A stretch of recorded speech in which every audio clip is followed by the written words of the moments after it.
Baik, assalamualaikum warahmatullahi wabarakatuh. Kami dari kelompok satu, yaitu kelompok satu akan mempresentasikan tentang laporan penelitian pengaruh TikTok dan Instagram terhadap minat pemilih gadget di 2025. Terima kasih pertama-tama terima kasih kepada Ibu Andara Trinis Tasari MPD untuk memberikan kami kesempatan untuk presentasi.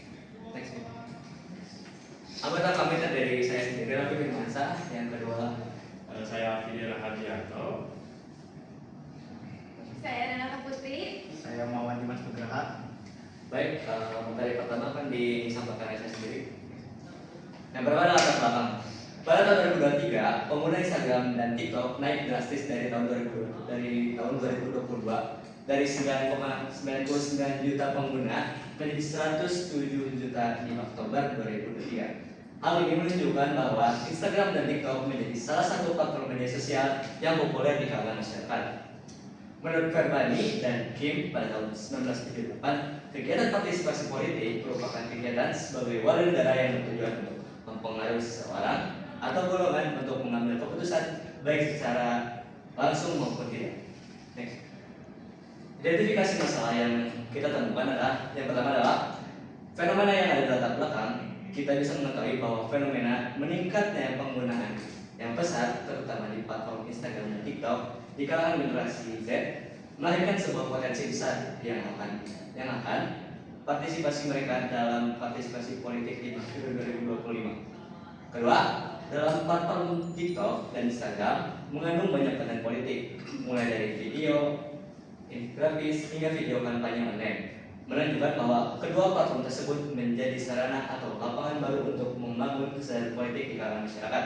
Yang ketiga, bermunculannya tren yang viral di kalangan masyarakat bisa juga menimbulkan fenomena fear of missing atau FOMO atau tren ikut-ikutan dalam pemilihan umum. Next. Rumusan masalah. Permasalahan ini akan menjadi latar belakang pertanyaan. Yang pertama adalah seberapa besar intensitas penggunaan Instagram dan TikTok dalam meningkatnya atau menurunnya minat Gen Z untuk menggunakan hak suara mereka di dalam 2025. Yang kedua adalah bagaimana peran konten politik yang muncul di Instagram dan TikTok dalam mempengaruhi keputusan Gen Z untuk menyuarakan hak suaranya dalam pemilu 2025. Yang ketiga adalah apakah pengaruh tren politik yang viral di Instagram dan TikTok dapat mempengaruhi Gen Z ikut-ikutan dalam kandidat pemilu 2025. Next. Ada tujuan penelitian. Yang pertama ada menganalisis seberapa besar intensitas pengguna Instagram dan TikTok dalam naik turunnya minat Gen Z dalam menggunakan hak cipta suara mereka pada pemilu 2025. Yang kedua ada untuk mengetahui peran konten politik yang ada di media sosial khususnya di Instagram dan TikTok seperti kampanye digital ataupun berita politik dalam mempengaruhi keputusan Gen Z untuk menyuarakan hak suaranya dalam pemilu 2025. Dan yang ketiga, untuk mengetahui pengaruh tren politik yang viral di Instagram dan TikTok yang dapat mempengaruhi Gen Z ikut-ikutan dalam memilih kandidat pada pemilu 2025. Selanjutnya, ada metode penelitian. Yang pertama, ada jenis dan pendekatan penelitian kuantitatif dengan metode korelasional untuk mengukur pengaruh variabel bebas terhadap terikat. Yang kedua ada lokasi dan waktu. Mahasiswa prodi informatika di Universitas Siliwangi semester 1 sampai dengan semester 3 periode 2024 dan sampai dengan 2025. Yang ketiga ada populasi dan sampel. Populasi 75 mahasiswa, sampel 79 responden dengan teknik purposive sampling. Yang terakhir ada instrumen dan analisis kuesioner tertutup skala Likert 5 tingkat dan wawancara pendukung analisis represi berganda. Nah, dan selanjutnya itu ada populasi dan sampel. Kelompok kami mendapatkan sekitar 70 responden mahasiswa angkatan 2025 dan 9 responden mahasiswa angkatan 2024. Next. Hipotesisnya adalah H0 tidak terdapat hubungan yang signifikan antara penggunaan Instagram dan TikTok terhadap minat memilih pada pemilu 2025 Gen Z. H1 terdapat hubungan yang signifikan antara penggunaan Instagram dan TikTok terhadap minat memilih Gen Z pada pemilu 2025. Yang selanjutnya adalah analisis data. Setelah kelompok kami melakukan pengumpulan data dari metode kuesioner dan wawancara bahwa platform sosial seperti TikTok dan Instagram berpengaruh pada minat untuk menggunakan hak suara mereka.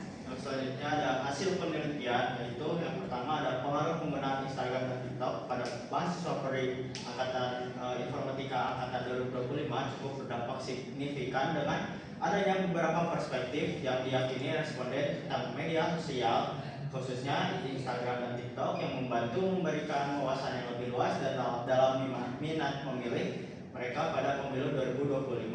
Dan ada juga perspektif lain yang responden berikan bahwa sebagian dari mereka tidak selalu menggunakan media sosial khususnya di Instagram atau TikTok dalam menentukan minat pemilih mereka pada pemilu 2025. Yang kedua ada pengaruh penggunaan Instagram dan TikTok pada mahasiswa prodi informatika 2024 berdampak signifikan karena dengan adanya media sosial khususnya Instagram dan TikTok dapat membantu mereka untuk lebih mengenal calon kandidat dari pemilu 2025 dan juga seperti angkatan 2025 sebagian responden berpikir bahwa tidak harus selalu menggunakan media sosial.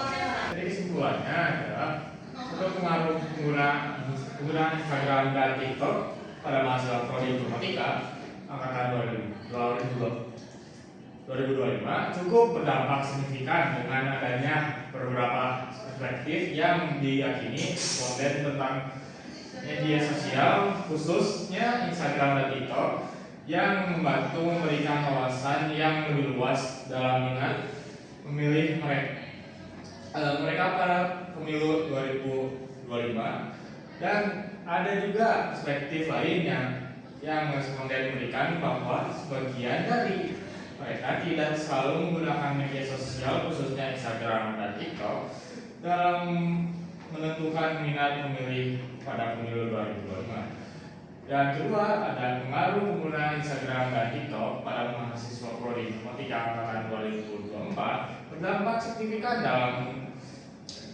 karena dengan adanya media sosial khususnya Instagram dan TikTok dapat membantu mereka untuk lebih mengenal calon kandidat yang ada di pemilu 2025. Dan juga seperti angkatan 2025, bagian responden berpikir bahwa tidak harus selalu menggunakan media sosial khususnya Instagram dan TikTok dalam menentukan minat pada pemilihan pemilu 2025. Ada saran juga. Pertama yang ingin kelompok kami ucapkan adalah saran rasa syukur karena telah berhasil menyampaikan proposal penelitian ini. Kelompok kami juga ingin mengucapkan terima kasih kepada dosen pembimbing mata kuliah bahasa Indonesia Ibu Handara Tri Elitasari yang telah membantu kelompok kami menyelesaikan proyek proposal penelitian ini. Berdasarkan hasil penelitian yang telah dilakukan, kelompok kami tentu masih banyak kekurangan yang perlu diperbaiki. Oleh karena itu, kelompok kami sangat menerima masukan, saran, dan kritikan agar bisa menjadi motivasi dan mengingat bagi kelompok kami bisa di masa depan agar menjadi lebih baik lagi. Baik, sekian dari kami untuk paparan materi kali ini. Kami mengucapkan maaf bila ada kesalahan dan terima yang baik-baik. Kami dari kelompok 1, kami dari Assalamualaikum warahmatullahi wabarakatuh.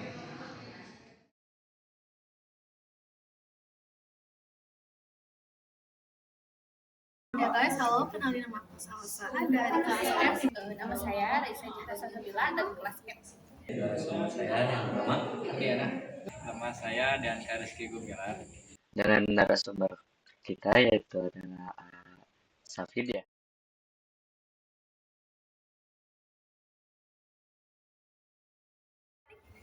Sering ya, karena aku baru banget ya kenal TikTok itu, jadi lumayan sering banget nih di TikTok apa sih kayak konten-konten tentang pemilik gitu. Menurut saya sendiri, saya emang kurang ngikutin politik gitu. Tapi kalau menjelang pemilu muncul gak tuh konten-konten politik kayak gitu? Oh, paling itu muncul sih kalau menjelang pemilu. Untuk konten TikTok sih sering ya, cuman kalau politik kayaknya jarang-jarang. Karena sesuai yang lewat aja gitu. Kalau saya sendiri saya cukup jarang ya, karena konten saya di TikTok atau Instagram itu lebih banyaknya ke hiburan sih, seperti itu. Kalau konten paling konten game, kalau enggak informasi terbaru kayak politik yang kemarin yang lagi viral tuh RUKUHP. Nah,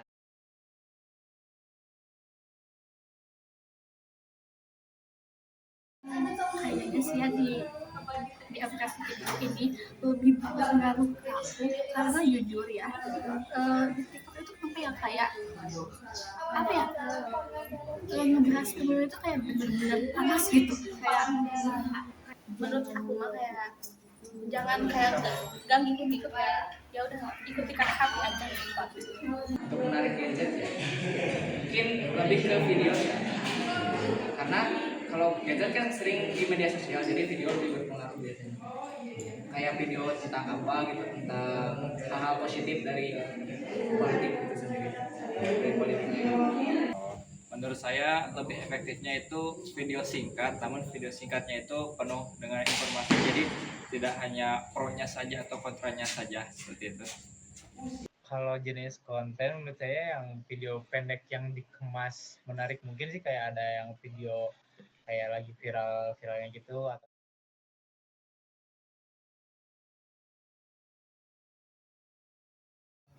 kalau aku nih ya aku sih paling ngikutin ini apa sih yang mata najwa itu oh iya nah Saya emang kurang tertarik ya, jadi enggak gitu kan akun-akun yang isinya politik. Oh, konten politik sih gampang lah ya, jadi cuma buat hiburan aja.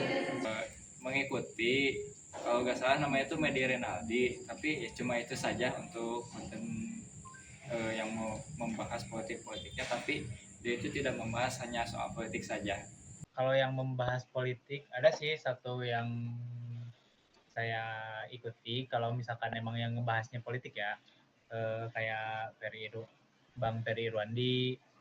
Udah sih paling kalau misalkan emang pelaku politiknya juga ada kayak Kemenkyu Purbaya.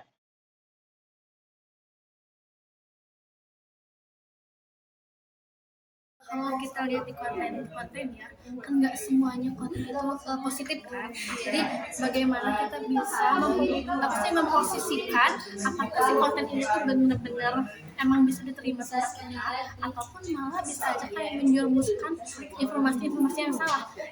Diri aku sendiri mah kayaknya enggak ya, kayak ngikutin dari hati.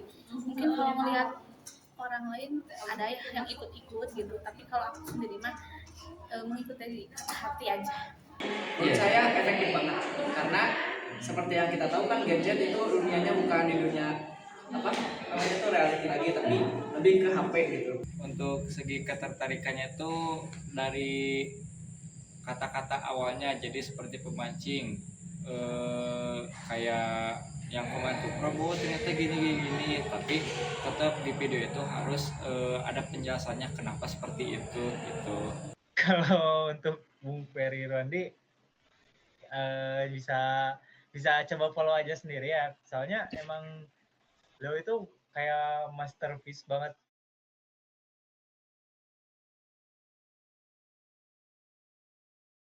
Kita lihat dulu kontennya dulu nih kontennya bagus apa enggak kalau bagus otomatis kan kita juga mikir oh ternyata benar nih kata dia ini gitu kan.